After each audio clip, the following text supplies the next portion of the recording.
বামপন্থী ছাত্র যুব সংগঠনের উদ্যোগে স্বাধীনতা দিবসে আজ ছাত্র যুব ভবনে রক্তদান শিবিরের আয়োজন করা হয়। এই রক্তদান শিবিরে উপস্থিত ছিলেন প্রাক্তন মুখ্যমন্ত্রী তথা প্রাক্তন সিপিআইএম পলিট ব্যুরো সদস্য মানিক সরকার। উপস্থিত ছিলেন রাজ্যের বিরোধী দলনেতা তথা সিপিআইএম রাজ্য সম্পাদক, পার্টির পলিট ব্যুরো সদস্য জিতেন্দ্র চৌধুরী সহ বামপন্থী ছাত্র যুব সংগঠন নেতৃত্ব। এই রক্তদান শিবিরের প্রেক্ষাপটে উপস্থিত সকলে বক্তব্য রাখেন। তার পাশাপাশি আজকের দিনে তাৎপর্য ব্যাখ্যা করেন। ডিওয়াইএফের প্রাক্তন নেতা তপন চক্রবর্তী শহীদানের 25তম বর্ষকে সামনে রেখে গোটা রাজ্যে কর্মসূচি চলছে। আজ স্বাধীনতা দিবসে তারই অঙ্গ হিসাবে সেখানে তপন চক্রবর্তীর স্মৃতিতে মূলত রক্তদান শিবিরের আয়োজন করা হয়েছে। সেখানে প্রাক্তন ছাত্র নেতৃত্ব সহ বর্তমান নেতৃত্ব উপস্থিত রয়েছেন। প্রাক্তন উপাধ্যক্ষ পবিত্র কোষ সহ অন্যান্যদের উপস্থিতিতে এখানে রক্তদান শিবির অনুষ্ঠিত হয়। সেই রক্তদান শিবিরে বক্তাদের প্রতিক্রিয়া শুনবো আমরা। আজকে তো স্বাধীনতা দিবস, অত্যন্ত তাৎপর্যমণ্ডিত দিবস। আমি প্রথমেই সারা দেশের জনগণকে আন্তরিক শুভেচ্ছা জানাচ্ছি। দেশের গণতন্ত্র আক্রান্ত, ধর্ম নিরপেক্ষতার যে দৃষ্টিভঙ্গি তাকে ধ্বংস করার পরিকল্পিত প্রচেষ্টা চলছে। সংবিধান পাল্টে ফেলার চক্রান্তও চলছে। সবচেয়ে বড় কথা যেটা, শ্রমজীবী অংশের জনগণ, যারা আমাদের দেশের জনসংখ্যা 85 থেকে 90 স্বাধীনতার 77-78 বছর পরেও তারা মাথার ঘাম পায়ে ফেলছেন, রক্ত জল করছেন, সম্পদ তৈরি করছেন, কিন্তু তারা অনাহারে অর্ধেক দিন কাটাচ্ছে। তাদের কাছে স্বাধীনতার প্রকৃত অর্থ এখনো কিন্তু অধরা। তাদের সবার কথা মনে রেখে আজকের দিনে সারা দেশের গণতান্ত্রিক জনগণকে ধর্ম, বর্ণ, সম্প্রদায় নির্বিশেষে ঐক্যবদ্ধভাবে এই যে মূল বিষয়গুলির প্রতি আমি দৃষ্টি আকর্ষণ করলাম। এটা আমার ব্যক্তিগত মতামত না।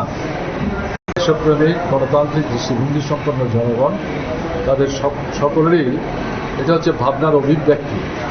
কাজে এই অবস্থা থেকে ভারতবর্ষকে রক্ষা করার জন্য, গণতন্ত্র রক্ষা, ধর্মনিরপেক্ষতার আদর্শকে সুসংহত করা, সাম্প্রদায়িকতার ঊর্ধ্বে থেকে আমাদের দেশের জনগণের ঐক্যকে সংহত করা, মানুষের জীবনযাত্রার মান উন্নত থেকে উন্নততর করার জন্যে যে সংগ্রাম প্রতিনিয়ত চলছে, সেই সংগ্রামকে শক্তিশালী করার জন্য শপথ নিতে এবং এর মধ্য দিয়েই আজকের দিনটা তাৎপর্যমণ্ডিত হবে এবং আমাদের বিশ্বাস এই শপথ নিয়েই সামনের দিনে আমাদের সংগ্রামকে আরও ব্যাপকতর করতে হবে, বড় অংশের মানুষকে সংগঠিত করতে।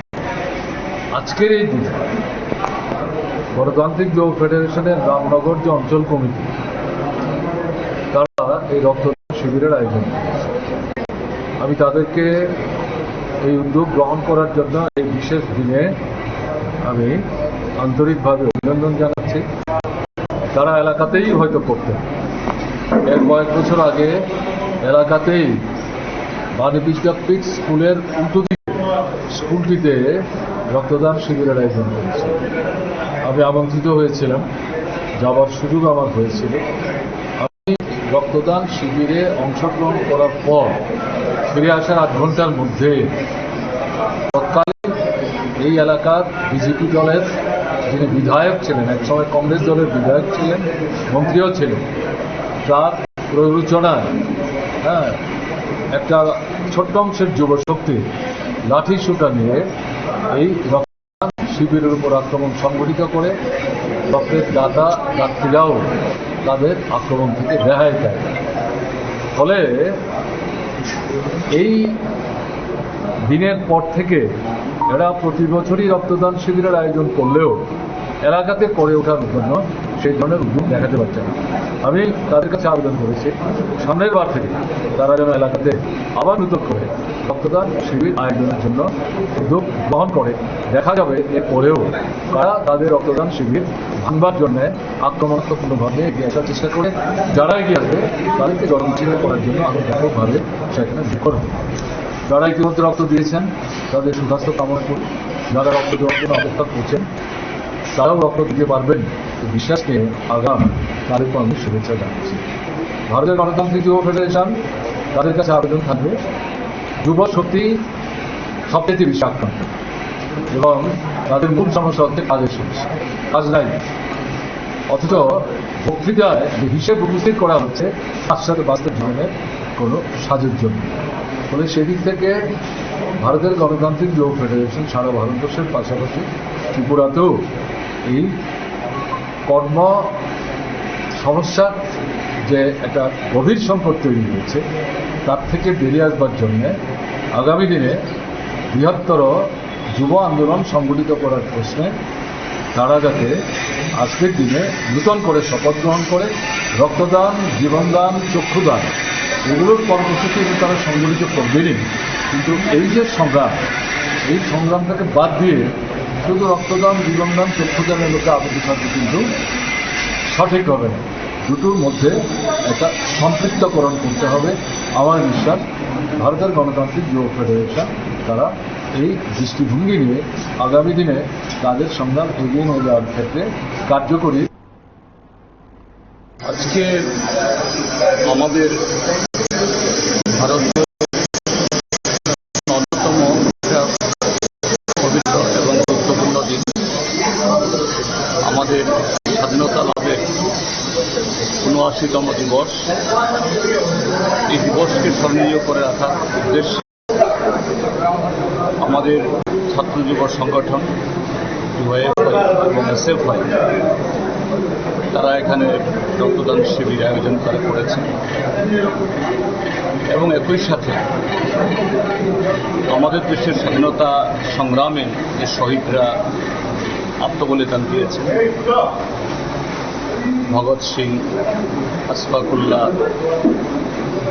এবং বিনয় বাদল দীনেশ, তার সাথে এই রাজ্যেও আমাদের যারা যুব শহীদ তপন চক্রবর্তী ভারতের গণতান্ত্রিক যুব ফেডারেশনের রাজ্য সম্পাদক মণ্ডলের অন্যতম সদস্য ছিলেন। তিনি স্বাধীনতার শত্রু, আমাদের দেশের গণতন্ত্র, ধর্মনিরপেক্ষতা এবং সাম্প্রদায়িক সৌহার্দ্যের শত্রু সন্ত্রাসবাদীদের হাতে জীবন দিয়েছেন, তাকেও তারা স্মরণ করছে। আমি তাদের উদ্যোগকে ভূয়সী প্রশংসা করছি, কেননা আমাদের দেশের স্বাধীনতা প্রায় ৮ দশক হলেও স্বাধীনতার যে আমাদের স্বপ্ন, আমাদের পূর্বপুরুষদের, সে স্বপ্ন এখনও বাস্তবায়িত হয়। আমাদের আরও বহুদূর হাঁটতে হবে। তো সেই পথে আমাদের যখন আরও ঐক্যবদ্ধ, আরও সংকল্পবদ্ধ হতে হবে, তখন আমাদের দেশের যুব সমাজকে নানাভাবে বিভাজিত করার জন্য, তাদের শক্তিকে দুর্বল করার জন্য সাম্প্রদায়িক শক্তি এবং আরও অন্যান্য শক্তি যারা আমাদের স্বাধীনতার আকাঙ্ক্ষার বিরোধী, তারা অত্যন্ত সক্রিয়। কাজেই তাদের বিরুদ্ধে যুব সমাজকে শুধু ঐক্যবদ্ধ হওয়ার স্লোগানে না, মতাদর্শগতভাবে এবং সুশৃঙ্খল সাংগঠনিক বন্ধনে ঐক্যবদ্ধ হতে হবে এবং সেটা অর্জন করতে গেলে পরে এই জাতীয় রক্তদান হয়তো বা খুবই একটা ছোট্ট, কিন্তু অন্যদিক থেকে অত্যন্ত মহৎ। একদিকে তার বিকল্প নেই, আরেক দিক থেকে আজকে দেশের যুবকরাই এক ভাই আর অন্য ভাইয়ের রক্ত নেওয়ার জন্য সেভাবে আজকে প্ররোচিত করা হচ্ছে। এই জায়গায় আজকের দিনে নানাভাবে স্বাধীনতা দিবস অনেকে উদযাপন করছেন, অবশ্যই করবেন, এতে কোনো ক্ষতি নেই, কিন্তু আজকে রক্তদান শিবিরের মধ্য দিয়ে সম্মিলিত করা এটা তাদের যে সংকল্প, তাদের যে দৃঢ়তা, তারই পরিচয়। আজকে যারা এই শিবিরে রক্তদান করছেন, আমি তাদের সকলেরই দীর্ঘায়ু এবং সুস্বাস্থ্য কামনা করছি এবং আমাদের রাজ্যের যুব আন্দোলনে তাদের এই স্পিরিট, তাদের এই আকাঙ্ক্ষা, তাদের এই প্রত্যয় আগামী দিন উপার গতিতে সাম্প্রদায়িক শক্তি এবং বিভাজনের শক্তিকে মোকাবেলা করার দিক থেকে তাদের শক্তি অর্জন করবে। এই দৃঢ় আপনারা শুনলেন সেখানে বিরোধী দলনেতা সিপিআইএম রাজ্য সম্পাদক পার্টির পলিট ব্যুরো সদস্য জিতেন্দ্র চৌধুরীর প্রতিক্রিয়া এবং রাজ্যের প্রাক্তন মুখ্যমন্ত্রী মানিক সরকারের প্রতিক্রিয়া। আপনারা দেখতে থাকুন PBTV।